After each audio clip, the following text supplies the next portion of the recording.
અંકલેશ્વર પોલીસની સઘન કામગીરી, ફૂડ પેટ્રોલિંગ, વાહન ચેકિંગ અને અસામાજિક તત્વોની તપાસ કરવામાં આવી। ગુજરાત રાજ્યના પોલીસ વડા વિકાસ સહાયના આદેશ બાદ ભરૂચ જિલ્લા પોલીસે કાયદો અને વ્યવસ્થા જાળવવા વિશેષ કામગીરી હાથ ધરી છે। વસ્ત્રાલ પુલની ઘટના પછી રાજ્યમાં આગામી 100 કલાકમાં અસામાજિક તત્વોની યાદી તૈયાર કરવાનો આદેશ અપાયો છે, જે અંતર્ગત ભરૂચ જિલ્લા પોલીસ વડા મયુર ચાવડાના માર્ગદર્શન હેઠળ જિલ્લાના તમામ પોલીસ સ્ટેશન વિસ્તારમાં અસામાજિક તત્વોની યાદી તૈયાર કરવામાં આવી રહી છે, જે અંતર્ગત અંકલેશ્વર પોલીસે ત્રણેય પોલીસ મથકના સંવેદનશીલ વિસ્તારોમાં વિશેષ કામગીરી કરી હતી। અંકલેશ્વર નાયબ પોલીસ અધિક્ષક કુશલ ઓઝાના માર્ગદર્શન હેઠળ અંકલેશ્વર શહેર પીઆઈ પીજી ચાવડાની તેમજ અંકલેશ્વર શહેર બી ડિવિઝન પીઆઈ વી કે ભૂતિયાની હાજરીમાં પોલીસ જવાનોએ અંકલેશ્વર શહેર અને બી ડિવિઝન વિસ્તારમાં વાહન ચેકિંગ હાથ ધર્યું હતું। સાથે જ વિવિધ વિસ્તારોમાં ફૂડ પેટ્રોલિંગ કરી દારૂ અને અન્ય ગુનાઓમાં સંડોવાયેલ શંકાસ્પદ વ્યક્તિઓની પૂછપરછ પણ કરવામાં આવી હતી। પોલીસની આ કડક કાર્યવાહીથી અસામાજિક તત્વોમાં ફફડાટ ફેલાઈ જવા પામ્યો છે।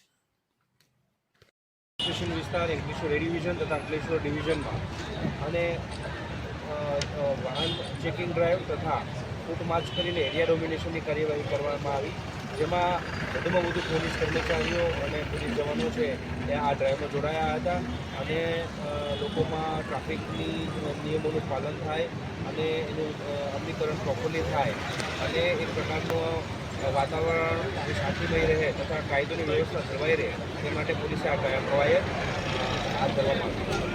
એ દરમિયાન જે પણ કાયદેસરની કાર્યવાહી થતી હતી તે પોલીસ દ્વારા કરવામાં આવી તથા લોકોને ટ્રાફિકનું નિયમોનું પાલન થાય તે માટે પણ અપીલ કરવામાં આવી।